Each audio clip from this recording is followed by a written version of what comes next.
आज हम बात कर रहे हैं उस विवाद की जिसने एक बड़ी कंपनी को कटघरे में खड़ा कर दिया है और कैसे एक गाइडलाइन ने पूरे देश में बवाल खड़ा कर दिया है। नमस्कार, मैं हूं आपके साथ अक्षय ठाकुर और आप देख रहे हैं राष्ट्रीय टीवी।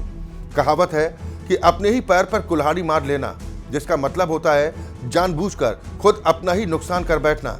और अगर चश्मा बेचने वाली कंपनी लेंसकार्ट की बात करें तो उसने सिर्फ अपने पैर पर कुल्हाड़ी नहीं मारी, बल्कि यूं कहें कि कुल्हाड़ी पर अपना पैर ही दे मारा है। स्टाफ के ड्रेस कोड को लेकर उठे विवाद के बाद अब लेंसकार्ट पूरी तरह सवालों के घेरे में खड़ा है। इसी दरमियान देश भर में कंपनी के खिलाफ लोगों का गुस्सा सड़कों पर प्रोटेस्ट बनकर सामने आया।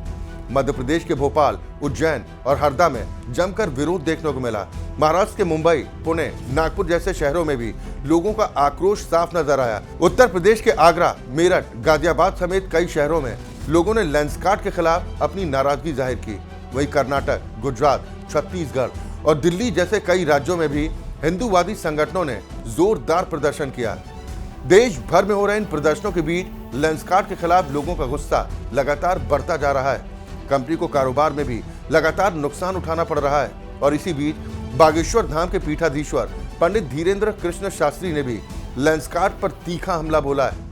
उन्होंने कहा कि जिनको तिलक से, चंदन से, बंधन से, राम से, श्याम से, हनुमान से, बाबा बागेश्वर से दिक्कत हो वो पतली गली से निकल लें। और आगे कहा, लेंसकार्ट वालों से भी कहेंगे बेटा गड़बड़ कर बैठे हो तुम, अभी भी मौका है, सुधर जाओ, वरना भारत का कानून सीधा करना भी जानता है। एक तरफ देश भर में प्रदर्शन और दूसरी तरफ धार्मिक संगठनों का विरोध, इन सब के बीच लेंसकार्ट पूरी तरह घिर चुका है। अब सवाल है कि इस पूरे विवाद की जड़ है क्या।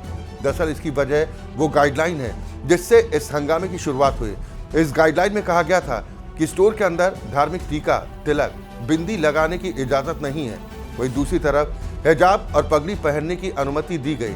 उसके बाद सीधे आरोप लगे कि कंपनी ने हिंदू धर्म के साथ भेदभाव किया और एक खास मजहब को सहूलियत दी। जैसे ये गाइडलाइन लीक हुई, पूरे देश भर में विरोध शुरू हो गया। नतीजा ये हुआ कि देश के कई शहरों में कंपनी के शोरूम्स पर हिंदूवादी संगठनों ने प्रदर्शन किया। इन प्रदर्शन के दौरान लोग शोरूम के अंदर गए, कर्मचारियों को तिलक लगाया, हाथों में कलावा बांधा, साथ ही नारेबाजी की तस्वीरें भी देश के अलग अलग हिस्सों से सामने आई। कुछ कर्मचारियों ने भी आरोप लगाए हिंदू स्टाफ को ट्रेनिंग में कलावा न बांधने, तिलक न लगाने, मंगल सूत्र न पहनने के लिए सख्ती से रोका जाता है, लेकिन हिजाब और टोपी की इजाजत है। उन्होंने कहा, जब हम ट्रेनिंग के लिए जाते हैं तो हमें साफ मना किया जाता है कि ये सब नहीं पहन सकते। जाहिर है कि इन प्रदर्शनों और विरोध का सीधा असर कंपनी के बिजनेस पर पड़ा है। ड्रेस कोड से जुड़े इस विवाद ने कंपनी को सामाजिक ही नहीं बल्कि आर्थिक स्तर पर भी काफी नुकसान पहुंचाया। 20 अप्रैल को लेंसकार्ट के शेयर में करीब 5% तक की गिरावट दर्ज की गई। पिछले एक हफ्ते में कंपनी के शेयर 2% से ज्यादा टूट चुके हैं। ये गिरावट निवेशकों की चिंता और सोशल मीडिया पर बढ़ती नाराजगी का सीधा नतीजा मानी जा रही है। सोशल मीडिया पर बॉयकॉट लेंसकार्ट जैसे हैशटैग ट्रेंड करने लगे, जिससे कंपनी की ब्रांड वैल्यू और स्टॉक को गहरा धक्का लगा। कई ग्राहकों ने इसे हिंदू विरोधी करार दिया और कंपनी की इमेज एक विवादित ब्रांड के तौर पर उभरती दिखी। वहीं कई जगहों पर विरोध के चलते कंपनी के स्टोर्स को अस्थायी रूप से बंद करना पड़ा, जिससे कामकाज भी प्रभावित हुआ है। सोशल मीडिया पर ऐसे वीडियो भी वायरल हुए जिनमें लोग कंपनी के चश्मे तोड़कर अपना विरोध दर्ज कराते नजर आए। इस पूरे विवाद ने ग्राहकों के मन में यह धारणा बना दी कि कंपनी सांस्कृतिक भावनाओं को लेकर संवेदनशील नहीं है, जिसका असर आने वाले समय में कस्टमर लॉयल्टी पर भी पड़ सकता है।